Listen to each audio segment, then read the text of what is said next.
दोस्तों, दुनिया की सबसे खतरनाक सड़क जहाँ एक छोटी सी चूक और मौत सीधे आपके सामने। बगल में पाकिस्तान और दूसरी ओर हिंदुस्तान में एक ऐसा पहाड़ जहाँ सांस लेना भी मुश्किल हो। लेकिन हिमालय की इस पहाड़ी पर इंडियन गवर्नमेंट पूरे 6,800 करोड़ रुपए खर्च करने को तैयार है।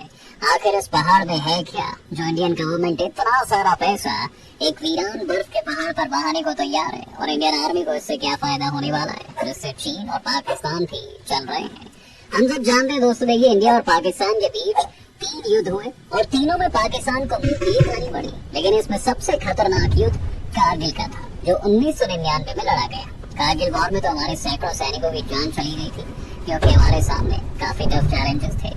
इस युद्ध में दुश्मनों की पोजीशन हमसे कई ऊंचाई पर थी, ऊपर से ठंडा मौसम, बर्फबारी और पहाड़ों का दरकना इंडियन आर्मी के लिए मुश्किलें खड़ी कर रहा था। और सबसे बड़ी बात ये थी कि जिस पॉइंट पर दुश्मन ने कब्जा कर रखा था वहाँ पहुँचना भी इतना आसान नहीं था। कश्मीर घाटी से इस इलाके तक सिर्फ जोजिला पास से ही पहुँचा जा सकता था। ये रास्ता ऐसा था कि कलेजा मुंह से निकलकर हाथों में आ जाए। लेकिन उस लड़ाई से सबक लेकर भारत ने युद्ध को मजबूत करना शुरू कर दिया था। इसलिए अब एक बड़े प्रोजेक्ट पर काम चल रहा है जिसका मकसद मेनलैंड भारत से कटे इस इलाके को आसानी से जोड़ने का है। ये जगह है श्रीनगर को लेह से जोड़ने वाला सबसे खतरनाक रास्ता जोजिला पास। दरअसल इस सुरंग की कंस्ट्रक्शन के लिए जब अफसरों ने 11,000 करोड़ रुपए की भारी भरकम बजट की file union minister Nitin Gadkari के सामने पेश की थी, तब नितिन गडकरी ने फाइल रिजेक्ट करते हुए अफसरों को 2 टूक कह दिया था कि इतनी भारी लागत में टनल नहीं बनेगी। उन्होंने टेक्निकल एक्सपर्ट से राय लेकर नए सिरे से फाइल तैयार करने का इंस्ट्रक्शन दिया था। नतीजा ये रहा कि जोजिला टनल के सिर्फ एक प्रोजेक्ट में करीब 5,000 करोड़ रुपए की सरकार को बचत हुई। लेकिन यहीं पर एक सवाल ये आता है कि चलो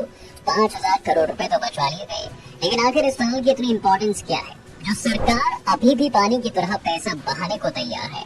दोस्तों, इसे जेड मोड टनल का नाम दिया गया है, जिसमें 2 लेन की सड़क है। इसमें एक इमरजेंसी टनल पे डिजाइन की गई है। इसके साथ ही इस टनल की ऊंचाई करीब 11 मीटर की रखी गई है जो सड़क बिछाने के बाद 7 मीटर की हो जाएगी। टनल में 1.5 मीटर के 2 पैदल वॉकवेज होने के साथ साथ 3.5 मीटर के 2 ड्राइव वे भी होंगे। जी हाँ, जिसके जरिए सेना के भारी वाहन, टैंक, आर्टिलरी के साथ साथ भारी कंस्ट्रक्शन का सामान भी आसानी से ले जाया जा सकेगा। और सबसे बड़ी बात यह है कि इस टनल के खुले रहने से हर साल सेना को करीब 500 से 600 करोड़ रुपए की बचत होगी। ऐसा इसलिए क्योंकि सेना को सर्दियों के मौसम में हवाई जहाज के जरिए सामान देने और ले जाने के लिए ज्यादा पैसा खर्च करना पड़ता है। अब इसके बन जाने से ये चीजें और आसान हो जाएंगी। तो आपको ये तो पता ही होगा दोस्तों कि चीन इंडिया को कभी भी आगे बढ़ने नहीं देना चाहता है। पाकिस्तान की मदद करके और अपने बेल्ट रोड इनिशिएटिव की मदद से वो इंडिया के एरिया पर डोमिनेंस एस्टैब्लिश करना चाहता है। ऐसे में हमारे देश की सुरक्षा के लिए ये टनल प्रोजेक्ट काफी इम्पोर्टेंट है।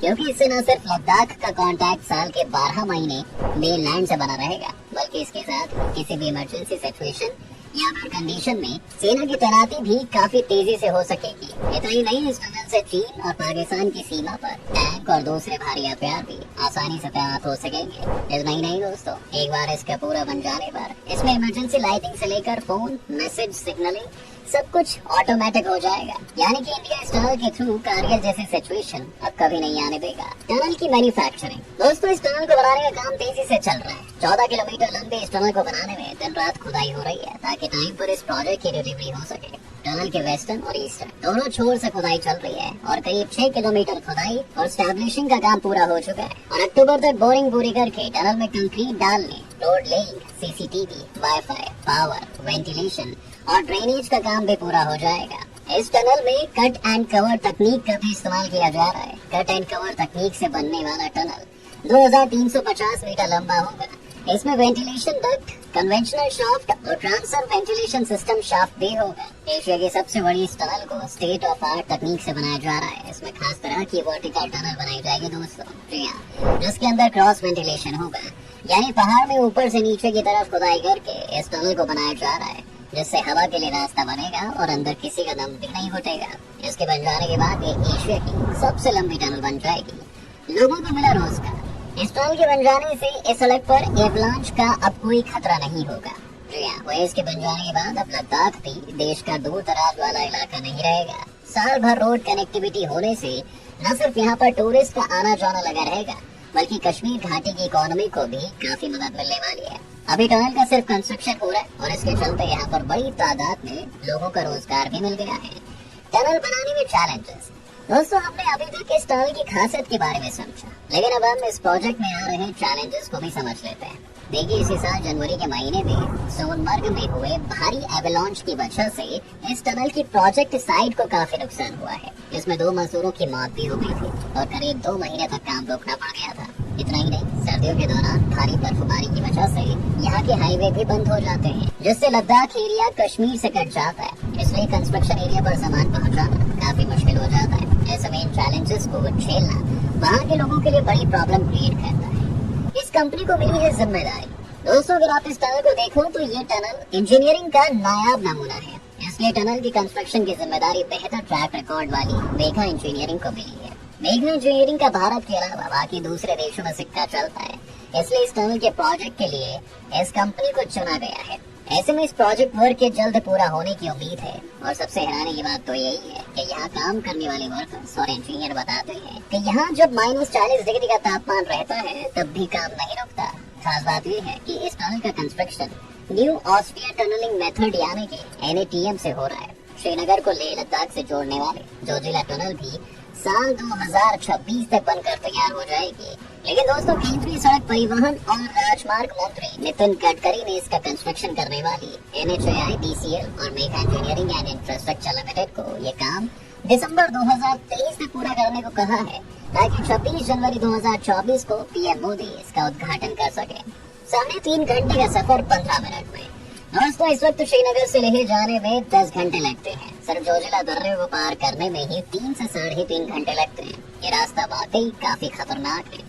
अब जैसे कि हमने वीडियो की शुरुआत में आपको बताया कि इस रास्ते पर तीखे मोड़ और खतरनाक ढलान है। इसी वजह से यहाँ एक्सीडेंट भी होते रहते हैं। जोजिला सुरंग बनने से जोजिला दर्रे को पार करने में बस 15 मिनट ही लगेंगे। साथ ही एक्सीडेंट होने का खतरा भी नहीं रहेगा। अभी बालटाल से मीना मार्ग की दूरी 40 किलोमीटर है। सुरंग बनने से ये केवल 13 किलोमीटर की रह जाएगी। अब एक और जरूरी बात वो ये है कि इस टनल से सर्दियों में उनकी लॉजिस्टिक्स और बाकी जरूरत का सामान भी आसानी से पहुंच जाएगा। फिर चाहे कितनी भी बर्फ हो, वहीं इसके बनने से यहाँ के लोगों का कनेक्शन रोड कनेक्टिविटी से नहीं टूटेगा और न ही खाने पीने की सामान की कोई कमी होगी। यहाँ तक कि बर्फबारी की वजह से लोगों को अपना घर भी नहीं छोड़ना पड़ेगा। इसके अलावा ये जगह टूरिज्म के हिसाब से भी काफी सही साबित होगी। तो दोस्तों, उम्मीद है आपको ये हमारी वीडियो पसंद आई होगी। ऐसी नई नई जानकारी के लिए देखते रहिए द मिस्टिकल लैंड और आप हमारे चैनल को लाइक और शेयर करना बिल्कुल ना भूलें।